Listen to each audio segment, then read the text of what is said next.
penyakit semua. Iya. Terus putus asa. Iya. Nggak ada iman sama sekali, sudah 2 kali. Sudah 2 kali itu 2 kali apanya, Mbak? Yang pertama itu sudah tahu tetangga, yang kedua bunuh dirinya. Iya.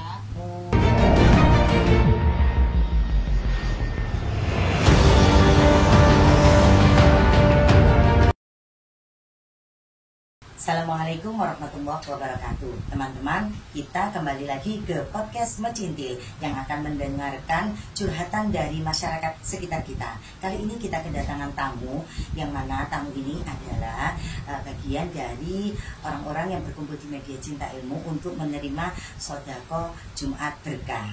Kita sambut kehadirannya dan kita izinkan beliau memperkenalkan dirinya. Nama saya Julia Rahmawati, kayak nama artis. Mbak Julia Rahmawati, domisilinya di mana? Maksudnya? Rumahnya di mana? Rumahnya Kalianyar. Kalianyar Lamongan sini ya, Mbak ya, yang ada baksonya Pak Jo itu ya? Iya. Oh iya, Mbak Julia. Ini kan Mbak Julia kan datang ke sini di hari Jumat. Tadi itu kan Mbak Julia adalah terpilih menjadi orang yang mau mencurhatkan isi hatinya di sini. Mbak Julia, kisah apa yang mau diceritakan di sini?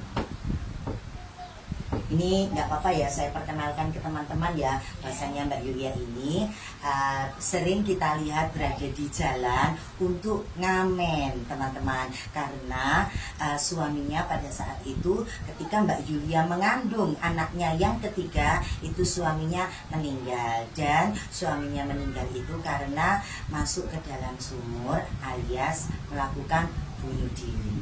Kenapa kok sampai bunuh diri dan kisah apa yang terjadi sebelum dan setelah bunuh diri itu Mbak Julia akan menceritakan. Monggo Mbak Julia. Dia bunuh diri karena imannya tidak kuat, akhirnya dia masuk sumur. Itu ceritanya. Iya, masuk sumur. Masuk sumur itu sumurnya itu sumur berada di rumah atau sumur tetangga di dalam rumah. Sumurnya di dalam rumah. Nggak apa-apa Mbak Julia, diceritakan. Diceritakan kenapa kok sampai masuk sumur itu. Ya badannya sakitan, akhirnya imannya kurang kuat lah, jasmaninya itu nggak punya hasrat ke hatinya sendiri, akhirnya dia masuk sumur itu tadi. Berarti ini ya Mbak Julia, memang sebelum masuk sumur itu dia memang merasakan sakit di tubuhnya. Berarti dia memang sakit ya Mbak ya? Sakit, badannya semua. Iya. Terus putus asa. Iya. Nggak ada iman sama sekali, sudah 2 kali. Sudah 2 kali itu 2 kali apanya Mbak? Yang pertama itu sudah tahu tetangga, yang kedua bunuh dirinya. Iya. Sudah masuk ke dalam sumur atau menggunakan sumur. Sudah masuk sumur. Sama-sama masuk sumurnya. Maksudnya bunuh dirinya sama-sama melakukan masuk sumur, tidak dengan gantung diri atau apa gitu. Masuk sumur dengan sendirinya. Lah iya, yang pertama kan ketahuan sama tetangga, itu masuk sumur. Masuk sumur sudah ada di dalam, ketahuan sama tetangga pas ibunya ambil air. Kok ada di dalam sumur gitu katanya. Terus ditolong sama tetangga, yang kedua kali sudah gak ada yang tahu. Hari Jumat jam 11 kalau nggak setengah 12. Ini kita satu-satu ya Mbak ya. Waktu yang pertama ya, pas ketahuan terus ditarik, itu dia masih kondisi sehat kondisi atau semaput di dalam. Oh, sudah semaput. Iya, tapi ketahuan orang masih umur panjang, masih bisa ditolong. Teman-teman mungkin belum ajalnya ya. Jadi yang pertama itu ketahuan sama tetangga terus diangkat. Ini boleh kita ini ya Mbak ya, bisa kita ceritakan. Nah ketika sudah diangkat dari sumur itu kondisinya kan semaput. Iya. Kemudian di ini ya Mbak ya, disadarkan sama tetangga-tetangga gitu. Itu posisi Mbak Julia itu berada di mana? Belum dapat dia ceritanya gitu. Oh alah, sebelum menikah dia sudah pernah Iya. melakukan bunuh diri. Oh gitu. Pada saat dijaga dulu. Iya. Oh iya iya. Kalau boleh tahu yang pertama itu masalahnya apa Mbak Yulia? Masalahnya ya nggak tahu Bu. Nggak cerita dia. Nggak. Oh iya. Mungkin ya teman-teman, biasanya kalau orang yang sampai melakukan bunuh diri itu orangnya tertutup. Dia mempunyai masalah atau beban itu disimpan di dalam hatinya, tidak mau menceritakan kepada orang lain. Jadi pikirannya cepat, akhirnya dia putus asa melakukan Ya bunuh barangkali diri itu. dia dahulu jakanya itu kan pernah tabrak lari sama kakaknya, kakaknya meninggal, tabrak lari sama mobil besar. Dia pakai sepeda motor. Hari Idul Fitri habis beli baju baru, anaknya yang kecil Anaknya, oh berarti suaminya ini apendiknya yang duda. kakaknya. Oh kakaknya habis membelikan anaknya baju lebaran, Iya. ditabrak sama mobil besar itu trek. Iya, Dia pakai sepeda motor atau jalan kaki? pakai sepeda motor. Sepeda motor. Treknya lari. Ya tetap situ Bu. Oh di situ tanggung jawab berarti. Iya. Tapi sudah tidak tertolong. Masnya suaminya Mbak Yulia Iya. mati di tempat berarti. Iya. Terus suaminya Mbak Yulia Ya barangkali hatinya itu gimana ya Kak? mungkin trauma gitu Iya, ya. Tapi iya. ada luka enggak pada saat kejadian itu suaminya Mbak Ya Yulia? banyak yang ciri, kaki, tangan itu semuanya luka, bekas jahitan. Oh, tapi enggak, maksudnya jalannya tetap normal. Normal, cuma Ada bekas-bekas jahitan iya, aja. jahitan antara pinggang sama tangan itu Tangan. sebesar seperempat panjangnya itu. Di Iya, iya. pinggang juga seperempat. Hmm, Sepanjang spidol, pulpen iya iya. panjangnya itu. Tapi jahitan, tapi agak dalam gitu. Oh, iya iya. Terus setelah kejadian itu apakah ada perubahan? Maksudnya perubahan itu dia sering menyendiri atau kalau kepalanya gimana? Kalau kepala sih nggak apa-apa, cuma katanya giginya bilang satu. Itu sebelum nikah sama Mbak Yulia ya? Mungkin ya ada kaitannya karena tabrakan itu mungkin ada trauma yang Ya disimpan. bakal ya kondisinya dia itu sudah nggak tampan, posisinya juga nggak menyenangkan hatinya wanita, barangkali gitu, kelihatan tua juga, takut nggak ada yang wanita suka gitu. Tapi kan sudah dapat Mbak Yulia. Mbak Yulia kan ini menerima beliau untuk menjadi istrinya. Kan sudah kan waktu itu ya. Tapi sudah pernah bunuh diri dia, terus jumpa Oh sama gini, dia. oh gini saya paham. Berarti gini, setelah kecelakaan itu masnya melakukan bunuh diri karena enggak. mikir, hah Bukan gimana? masnya, mas sudah meninggal dunia. Maksudnya mas, suami Oh, iya. jenengan itu loh. Mas siapa namanya? Supono. Mas Supono, maksud saya. Iya. Mas Supono itu habis kecelakaan itu kan merasa aku wis gak ganteng, sudah cacat, khawatir tidak ada wanita yang menerima, Iya. akhirnya bunuh diri. Iya. Tapi ketolong sama Tetangga. tetangga. Oh iya. Setelah itu menikah sama Mbak Yulia. Iya. Menikah itu berapa lama Mbak Yulia? Cuma 3 tahun. 3 tahun. Mbak Yulia sama Mas Supono itu dikaruniai berapa anak? 1 1. anak. Ketika Mas Supono itu bunuh diri, itu anak 1 ini usia berapa? Usia baru kalau nggak salah 5 tahun. Masuk TK kelas kecil. Anaknya Mbak Yulia. Iya. Yang kecil ini tadi. Iya. Terus kembali lagi punya anak ini, terus sudah nggak ada itu. Yang di dalam kandungan itu. Iya. Berarti anaknya 2. Iya. Oh, sama Mas Supono Iya, dapat anak 2. 2. Oh iya. Berarti pada saat bunuh diri itu Mbak Yulia lagi hamil anak yang tadi itu ya Mbak ya. Teman-teman, ini suaminya Mbak Yulia ketika melakukan bunuh diri. Mbak Yulia dalam kondisi hamil. Hamil berapa bulan Mbak? 1 bulan. 1 bulan. Ya, masih kecil. Tapi ini tahu siapa Mas Supononya, tahu kalau Mbak Yulia? Loh, belum tahu ya.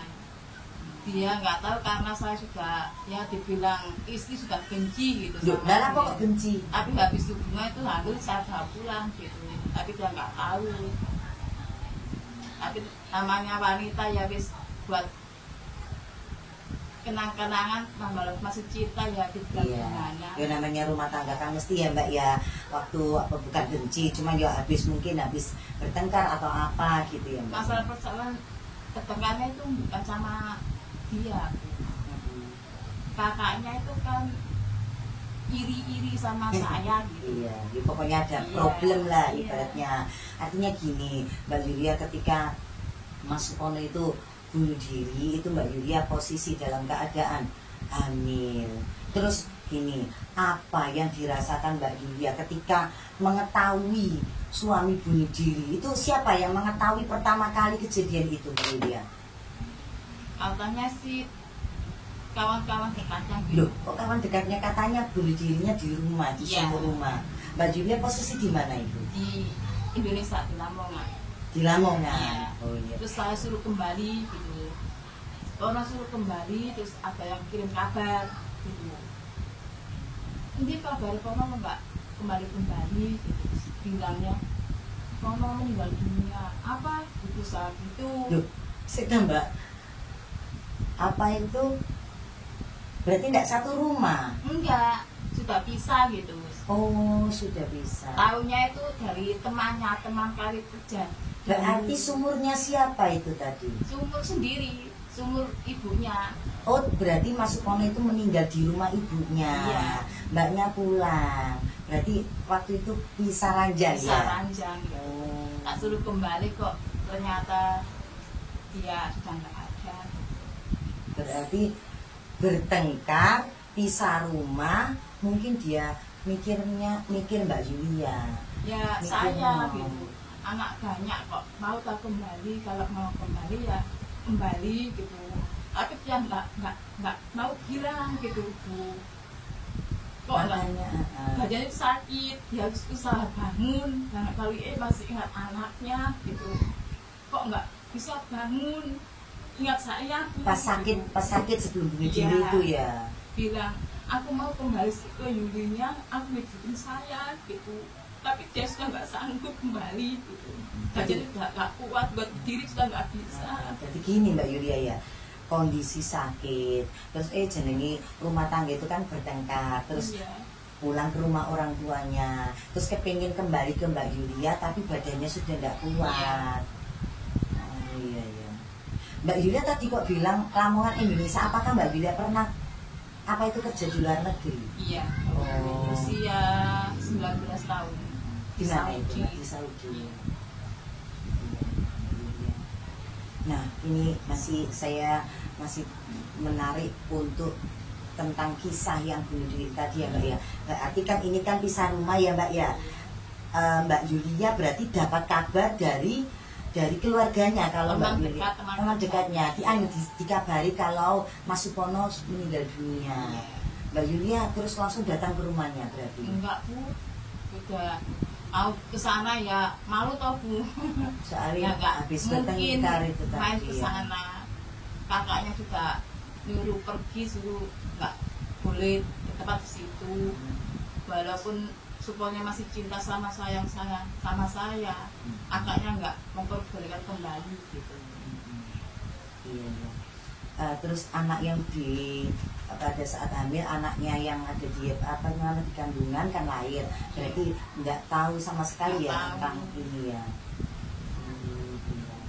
Berarti ini Mbak Yulia setelah perpisahan, terus sebelum kepingin rujuk, belum sampai rujuk, Mas Supononya sudah bunuh diri, ya kan, sudah bunuh diri. Akhirnya Mbak Yulia melahirkan anak tersebut tanpa ayah ya Mbak Yulia ya.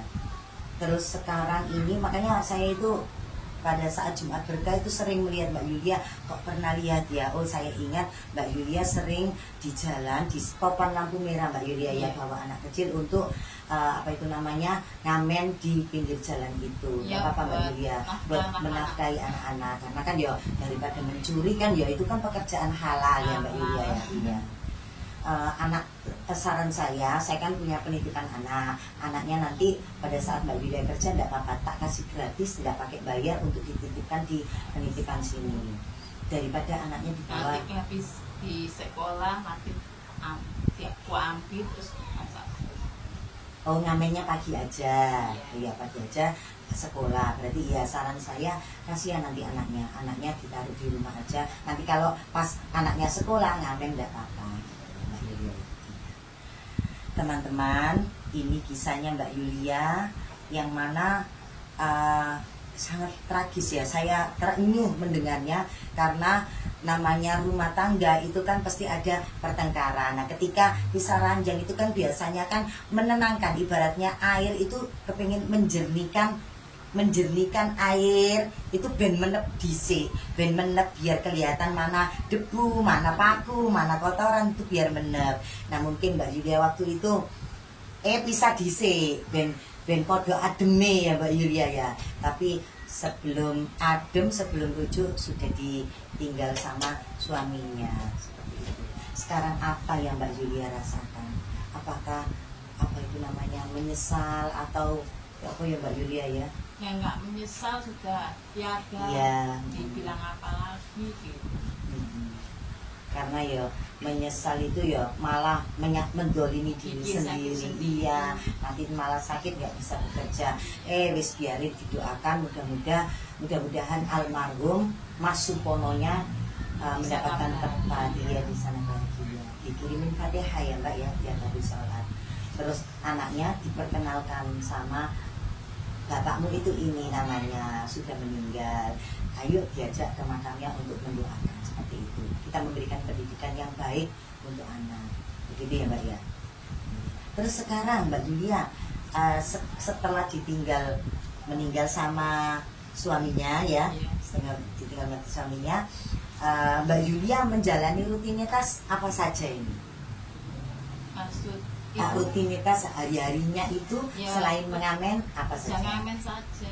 Ngamen saja. Ya. Nggak membantu orang cuci baju di sana atau bekerja di laundry atau ikut warung atau bagaimana gitu? Nggak pernah. Ya. Cuma ngamen itu aja. Oh iya.